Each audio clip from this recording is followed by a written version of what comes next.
नमस्ते दोस्तों। आज हम ब्रह्म पुराण की अनुक्रमणिका के बारे में जानेंगे। आइए शुरू करें। मैं पुराणों का संग्रह बतला रहा हूँ, जिसके जान लेने पर चर और अचर सहित संपूर्ण वाङ्मय का ज्ञान हो जाता है। सब कल्पों में एक ही पुराण था, जिसका विस्तार 100 करोड़ श्लोकों में था।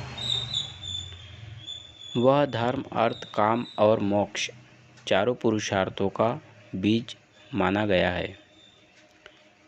सब शास्त्रों की प्रवृत्ति पुराण से ही हुई है। अतः समयानुसार लोक में पुराणों का ग्रहण न होता देख परम बुद्धिमान भगवान विष्णु प्रत्येक युग में व्यास रूप से प्रकट होते हैं। वे प्रत्येक द्वापर में 4 लाख श्लोकों के पुराण का संग्रह करके उसके 18 विभाग कर देते हैं और भूलोक में उन्हीं का प्रचार करते हैं। आज भी देवलोक में 100 करोड़ श्लोकों का विस्तृत पुराण विद्यमान है। उसी के सार भाग का 4 लाख श्लोकों द्वारा वर्णन किया जाता है। ब्रह्म पुराण, पद्य पुराण, विष्णु पुराण, वायु पुराण, भागवत पुराण, नारद पुराण, मार्कंडेय पुराण, अग्नि पुराण, भविष्य पुराण, ब्रह्म वैवर्त पुराण, लिंग पुराण, वाराह पुराण, स्कंद पुराण, वामन पुराण, कूर्म पुराण, मत्स्य पुराण, गरुड़ पुराण तथा ब्रह्मांड पुराण, ये 18 पुराण हैं। अब सूत्र रूप से एक एक का कथानक तथा उसके वक्ता और श्रोता के नाम संक्षेप से बतलाता हूँ। एकाग्रचित्त होकर सुनो। वेद वेत्ता महात्मा व्यास जी ने संपूर्ण लोकों के हित के लिए पहले ब्रह्म पुराण का संकलन किया। वह सब पुराणों में प्रथम और धर्म, अर्थ, काम एवं मोक्ष देने वाला है। उसमें नाना प्रकार के आख्यान और इतिहास है। उसकी श्लोक संख्या 10,000 बताई जाती है। उसमें देवताओं, असुरों और दक्ष आदि प्रजापतियों की उत्पत्ति कही गई है। तदनंतर उसमें लोकेश्वर भगवान सूर्य के पुण्यमय वंश का वर्णन किया गया है, जो महापातकों का नाश करने वाला है।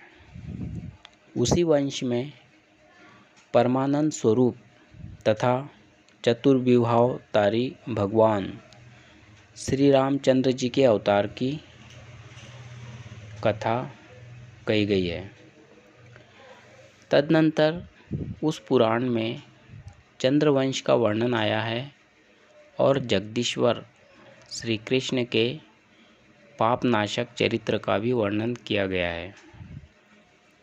संपूर्ण द्वीपों तथा समस्त वर्षों तथा पाताल और स्वर्गलोक का वर्णन भी उस पुराण में देखा जाता है। नरकों का वर्णन, सूर्य देव की स्तुति और कथा एवं पार्वती जी के जन्म तथा विवाह का प्रतिपादन किया गया है। तदनंतर दक्ष प्रजापति की कथा और एकाम्रक क्षेत्र का वर्णन है। इस प्रकार इस ब्रह्म पुराण के पूर्व भाग का निरूपण किया गया है। इसके उत्तर भाग में तीर्थ यात्रा विधि पूर्वक पुरुषोत्तम क्षेत्र का विस्तार के साथ वर्णन किया गया है। इसी में श्री कृष्ण चरित्र का विस्तार पूर्वक उल्लेख हुआ है। यमलोक का वर्णन तथा पितरों के श्राद्ध की विधि है। इस उत्तर भाग में ही वर्णों और आश्रमों के धर्मों का विस्तार पूर्वक निरूपण किया गया है। वैष्णव धर्म का प्रतिपादन, युगों का निरूपण तथा प्रलय का भी वर्णन आया है।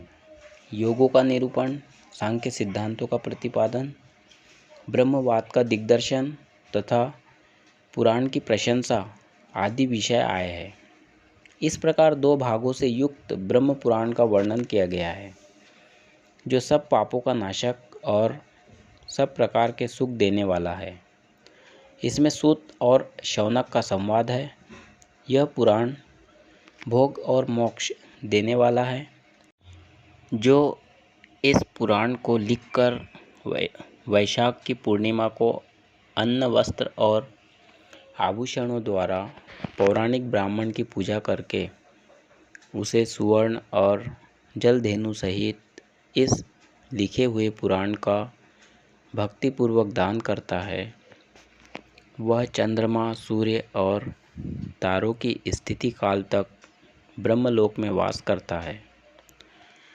जो ब्रह्म पुराण की इस अनुक्रमणिका अर्थात विषय सूची का पाठ अथवा श्रवण करता है, वह भी समस्त पुराण के पाठ और श्रवण का फल पा लेता है।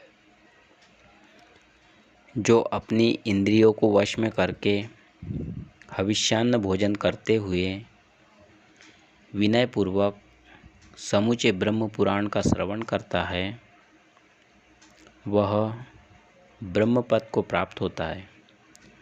इस विषय में अधिक कहने से क्या लाभ। इस पुराण के कीर्तन से मनुष्य जो चाहता है वह सब पा लेता है।